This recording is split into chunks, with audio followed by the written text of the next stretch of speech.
मेरठ में हुई दीपक त्यागी की हत्या के मामले को सुलझाते हुए पुलिस ने 2 आरोपियों को गिरफ्तार किया। इस वक्त मेरठ के एसएसपी हमारे साथ मौजूद हैं, उनसे बात करते हैं। सर, क्या था ये पूरा मामला और इन 2 आरोपियों ने क्या खुलासा किया है? 27 तारीख की सुबह एक खेत में एक अज्ञात युवक का शव मिला था, जिसका सर उसके शव पर नहीं था।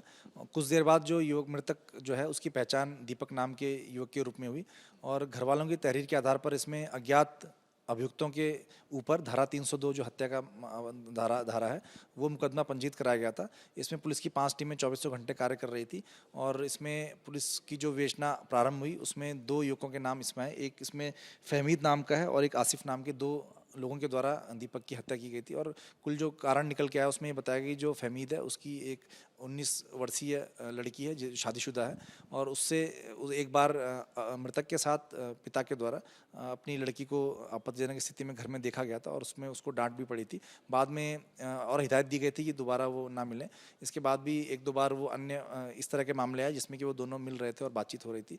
इस वजह से जो फहमीद है उसके द्वारा अपने दोस्त आसिफ के साथ मिलकर मृतक की हत्या की गई और जो उसका जो सर है उसको जब उसके तलवार से काटा गया, उसके बाद वो वहाँ पे 4-5 खेत दूर एक बोरे में भरकर उसको वहाँ पे ज़मीन के अंदर गाड़ दिया गया, जिससे कि उसकी जो पहचान है वो ना हो पाए और किसी के ऊपर जो हत्या का शक है वो ना जा पाए। लेकिन पुलिस के द्वारा इसमें जो छानबीन की गई उसमें दोनों के नाम प्रकाश में आया है और दोनों को गिरफ्तार किया गया था। साथ ही साथ जो आला कत्ल है जिससे युवक की हत्या की गई है वो भी आसिफ के घर से बरामद कर लिया गया है और दोनों को गिरफ्तार करके जेल भेजा जा रहा है। साथ ही साथ अगर इसमें कोई अन्य तथ्य प्रकाश में आएगा तो उस पर भी कड़ी कार्रवाई की जाएगी।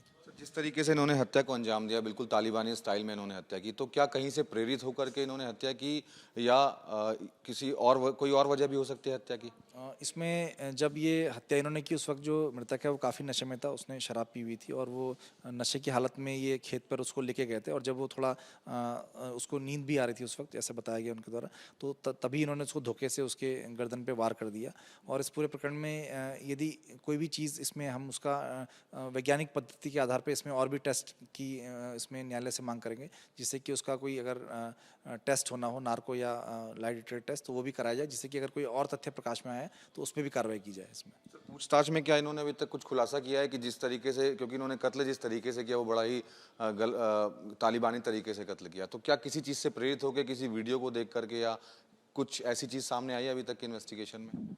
अभी तक इसमें ऐसी कोई बात प्रकाश में नहीं आई क्योंकि ये एक निजी मामले को लेकर उन्होंने हत्या की थी, लेकिन इसमें हम प्रयास कर रहे हैं कि इसमें नार्को या लाई डिटेक्टर टेस्ट की अनुमति लेकर इसमें किया जाए, जिससे कि अगर कोई भी नया तथ्य प्रकाश में आए तो उस पर भी हम गहनता से विवेचना कर पाएँ। जिन आरोपियों को गिरफ्तार किया गया, क्या उनके खिलाफ पहले भी कोई मुकदमा है?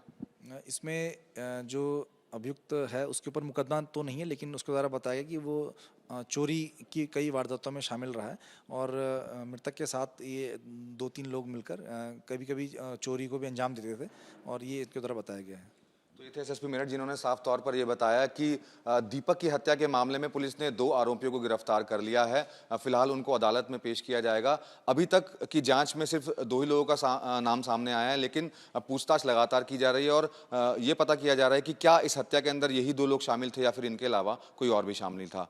Manoj Verma, ABP news, Meerut.